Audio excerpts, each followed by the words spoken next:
Antes de mergulhar nesta história incrível, considere se inscrever no canal e ativar o sininho. Cada história aqui tem algo a dizer, e você não vai querer perder nenhuma. Nova York. Outono. Uma chuva leve começou a cair, riscando as janelas de Torre Hudson como lágrimas silenciosas. As folhas queimadas de outubro, varridas pelo vento, rodopiavam aos pés do arranha-céu. Lá dentro, a atmosfera era tudo menos outonal. Era tensa, cortante e tensa, como a última nota de um concerto pairando no ar. No 43º andar a sala de conferências era longa, mobiliada com móveis simples e caros. Madeira escura, couro italiano, uma mesa de nogueira polida como um espelho. Grandes janelas salientes davam para o horizonte de Manhattan, onde os reflexos do crepúsculo incendiavam os prédios ao redor. A luz dourada do pôr do sol refletia nas paredes de vidro, criando padrões mutáveis no chão que pareciam pulsar. Em volta da mesa, 12 membros do Conselho de Administração da Gerdau Industries sentaram-se em silêncio atento, alguns de braços cruzados, outros debruçados sobre seus tablets ou canetas Montblanc. Nomes temidos no mundo dos negócios. Fortunas que atravessam gerações. Sua linguagem, lucratividade, crescimento, poder. A atmosfera era formal, quase gélida. As palavras fluíam com parcimônia. Cada sorriso era estratégico, cada aceno calculado. No final desta tabela, Richard Calovey. Aos 52 anos, ele tinha a postura de um conquistador e a elegância de uma fera. Seus cabelos grisalhos perfeitamente aparados e seus olhos azuis acinzentados escondiam suas rugas. Seu terno azul escuro caía com precisão cirúrgica. Ele segurava uma xícara de café na mão direita, não para beber, mas para afirmar sua autoridade, como se empunhasse um cetro invisível. Richard tinha acabado de terminar sua apresentação na aquisição de Virechon Limitada, uma empresa farmacêutica estrangeira com potencial supostamente explosivo. Uma apresentação de slides fluida e controlada, pontuada por gráficos elegantes e projeções eufóricas. A sala respondeu com aplausos moderados, como manda a etiqueta nas esferas do poder. Entusiasmo contido, nunca avassalador. Todos pareciam convencidos. Ou melhor, ninguém ousava questionar o rei sentado à cabeceira da mesa. Exceto ela. Na outra ponta, quase invisível em seu terno bordô, estava Alyssa Morgan, 26 anos. Pele morena, olhos cor de obsidiana, postura ereta. Ela observava tudo, anotando cada detalhe. Só havia falado 2 vezes desde o início da reunião, mas agora calmamente levantava a mão. Um gesto simples, mas naquele contexto ressoou como uma ruptura na harmonia gélida do ambiente. Uma pergunta, ela disse com uma voz calma, mas firme. O silêncio que se seguiu foi breve, mas pesado. Alguns viraram a cabeça, surpresos por ela ousar falar. Richard ergueu uma sobrancelha, um sorriso irônico pairando em seus lábios como uma lâmina fina. Claro, senhorita Morgan. Diga-nos o seu ponto de vista. Seu tom era quase benevolente. Quase. Mas em seus olhos já brilhava um brilho de condescendência, como se ele esperasse a falta de jeito de um principiante. Uma maneira de brilhar, sem se queimar. Alyssa levantou-se lentamente. Conectou seu próprio dispositivo ao sistema de projeção. A tela principal mudou. Gráficos complexos apareceram. Números, anotações, dados cruzados. Ela folheou as páginas lentamente, parando na linha 47. Uma célula acendeu em vermelho. Desculpe, mas esse ponto é uma armadilha, disse ela calmamente, apontando o dedo para a linha. Sua voz ecoou pela sala, clara como uma lâmina roçando a pele. O sorriso de Richard desapareceu instantaneamente, como se ele tivesse sentido o chão se mover sob seus pés. Como? Disse ele, com a voz um pouco mais tensa. Alyssa não respondeu de imediato. Ela se virou ligeiramente em direção aos outros membros do conselho. Vários estavam com a testa franzida. Um murmúrio de preocupação percorreu a sala. Ela desenvolveu. A linha 47 refere-se ao ajuste de ativos e passivos na subsidiária da Virechon registrada em Joanesburgo. Exceto que esta subsidiária é, de acordo com registros públicos sul-africanos, em processo de dissolução por lavagem de dinheiro e peculato de dinheiro público. Nada disso consta na auditoria oficial. Não se trata de um erro. É um encobrimento. Um silêncio tomou conta da sala. Richard agarrou sua xícara de café com tanta força que um leve ruído de porcelana cortou o ar. Ele não disse nada. Seu rosto endureceu. Alyssa olhou fixamente em seus olhos. Posso ser apenas um analista júnior para você, mas verifiquei minhas fontes. E documentei tudo. Este projeto não pode ir mais longe.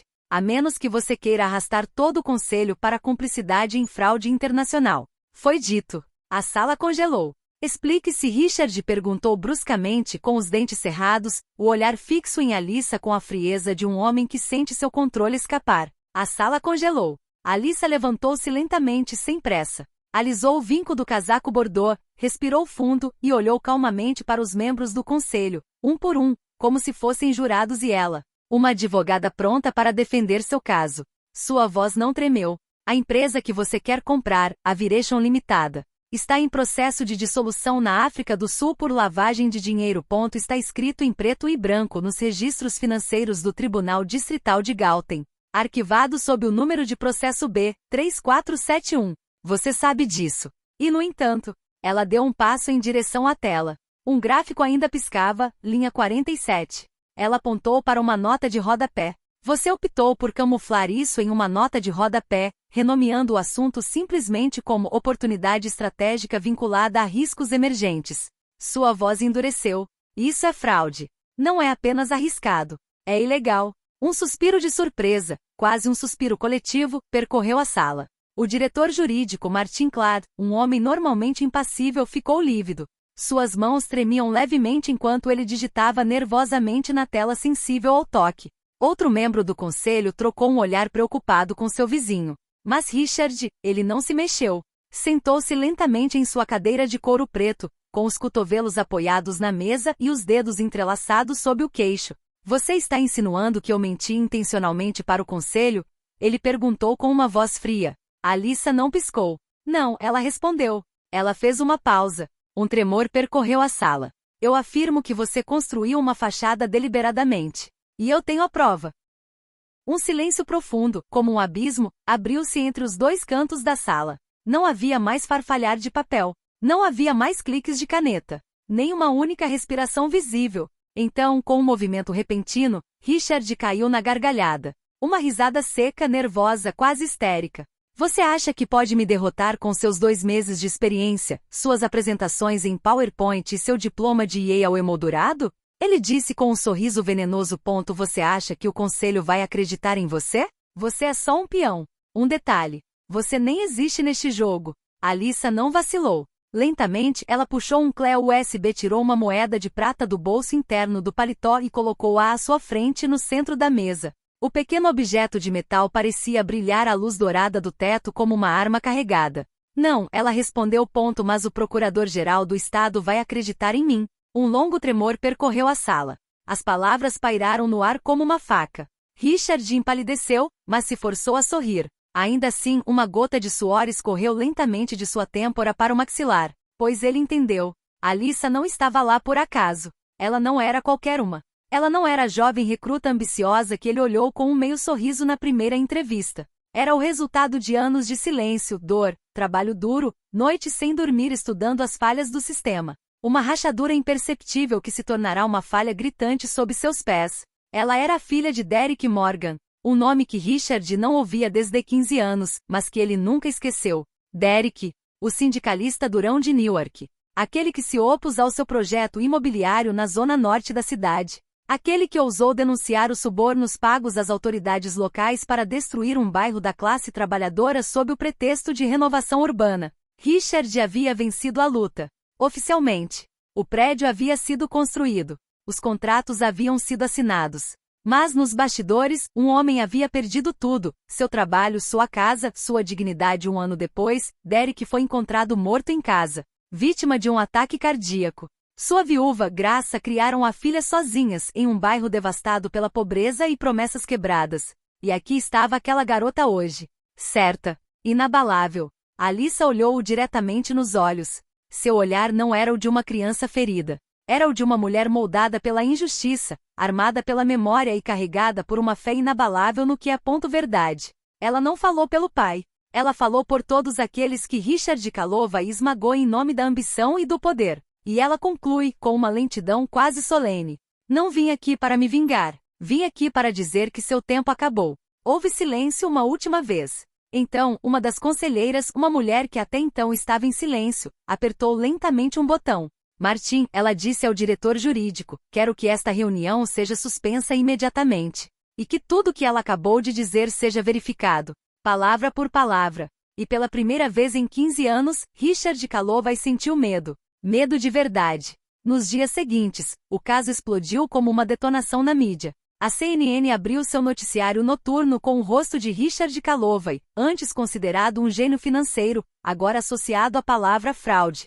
A Bloomberg exibiu um especial intitulado El Empire Kalovay, Ascensão, Manipulação e Queda. O New York Times publicou um artigo de primeira página intitulado Um analista de 26 anos está abalando um dos CEOs mais poderosos de Wall Street. O pendrive de Alyssa era uma mina de ouro. Continha muito mais do que números. Expunha uma arquitetura inteira de mentiras, pacientemente tecida ao longo dos anos. Transferências offshore para contas bancárias em Singapura, e-mails trocados entre Richard e funcionários corruptos no exterior, relatórios financeiros alterados deliberadamente, e, acima de tudo, testemunhos internos anonimizados, denunciantes que, inspirados pela coragem de Alyssa, entregaram o que sabiam, sem que Richard suspeitasse. O FBI abriu uma investigação urgente. Na terceira manhã após a revelação, agentes federais, escoltados por oficiais de justiça, entraram nos escritórios da Goldal Industries. Documentos foram apreendidos. Servidores inteiros foram clonados. Torre Hudson, antes um símbolo de poder, tornou-se o epicentro de um escândalo financeiro nacional. O preço das ações da Goldal caiu 46% em menos de uma semana. Investidores em pânico retiraram seus fundos. Instituições que antes eram parceiras leais suspenderam sua cooperação. A Comissão de Valores Mobiliários, SEC, iniciou sua própria investigação. Richard Kalovay, encurralado, deu uma entrevista coletiva de emergência.